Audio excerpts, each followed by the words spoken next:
Students कुछ important questions sixth lesson second language Telugu 10th class से हम इंपॉर्टेंट करते हैं।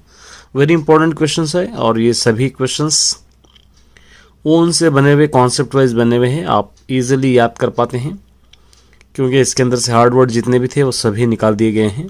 देखिए फर्स्ट यहाँ पर तेलुगु महिला, इसके बारे में गृहसीमకు రాణి गृहिणी ఎలాగో వివరించండి। गृहसीमకు माने घर के लिए, रानी मतलब रानी, गृहिणी और घर वाले, किस तरह आप इसको समझाना है।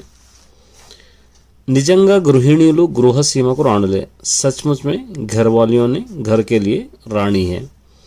ఇంటిని చూసి ఇల్లాలిని గురించి చెప్పవచ్చు, घर को देखकर घर के लोग कैसे, घर में रहने वाले कैसे बता सकते हैं। संस्कृति संप्रदाय कापाड़ेदी गृहिणीले, हमारे कल्चर हमारा संप्रदाय रहने सहने का ढंग जो बचाते हैं वो घर वाले ही है।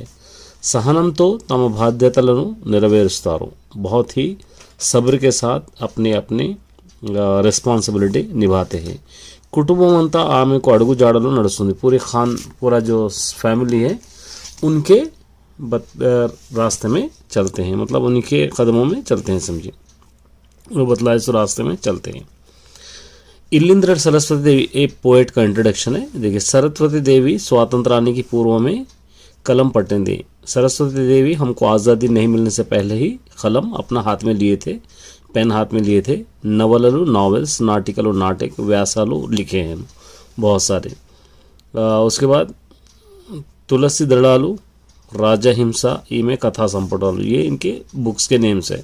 స్వర్ణ కమలాలకు కేంద్ర సాహిత్య అకాడమీ అవార్డు అందుకున్నారు। స్వర్ణ కమలాలకు सेंट्रल साहित्य अकादमी वाले इनको अवार्ड भी दिए। सुशीला नारायण रेड्डी पुरस्कार కూడా లభించింది, इनको ये अवार्ड भी मिला गया। उसके बाद नेक्स्ट है, देखिए మన సంస్కృతి సంప్రదాయాలను కాపాడడానికి మీరేం చేస్తారు, हमारे कल्चर बचाने के लिए आप क्या करते हैं। अनादिగా వస్తున్న ఆచార వ్యవహారాలను పాటిస్తున్నాం, पुराने ज़माने से जो भी हमारा कल्चर चलते आ रहा है उस पर पहले मैं अमल करूँगा। पंडुगలను फेस्टिवल्स को, पर्वाలను, महीने या जो भी फंक्शंस होते हैं या संप्रदायबद्धंగా జరుపుకుంటాం, हमारे कल्चरल हिसाब से हम उसको मनाते हैं। పెళ్లి పేరెంటాలకు బంధుమిత్రులను ఆహ్వానిస్తున్నాను, शादी हो छोटा मोटा फंक्शन उसमें हमारे रिश्तेदारों को और दोस्तों को बुलाता हूँ। తెలియని వారికి మన గొప్పదనాన్ని వివరిస్తాం, जिसको भी नहीं मालूम है हमारा स्पेशलिटी उनको समझाते हैं।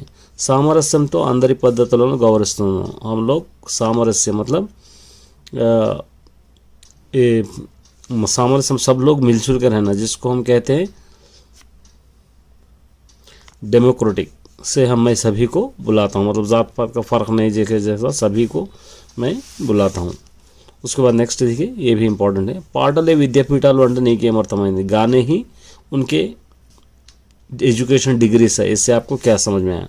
స్త్రీల పాటల్లో ఎంత విజ్ఞానం ఉంటుంది, औरतें जो गाने गाते हैं उसमें बहुत ही नॉलेज छुपी होती है। నిరక్షరాస్యులకు పాటల ద్వారా అనేక విషయాలు తెలుస్తాయి, जो पढ़े लिखे नहीं रहते उनको उनके गानों से बहुत सारी चीज़ें पता चलते हैं।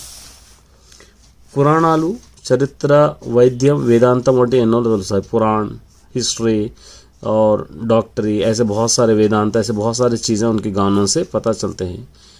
పూర్వులు పాటల్లోనే అన్ని శాస్త్రాలు బోధించేవారు, पुराने ज़माने के लोग अपने गानों में ही पूरे शास्त्र बोला करते थे। పాటలు కుటుంబ సాంఘిక జీవనానికి ప్రతిబింబాలు, उनके गाने ही वो लोग के लाइफ स्टाइल के लिए एक आईने की तरह होते हैं। तो ये 6th लेसन के इम्पोर्टेंट है, इसके कुछ एक्स्ट्रा करिकुलम भी होते हैं वो भी मैं अपलोड करूँगा। तब तक के लिए बने रहिए, ऑल द बेस्ट।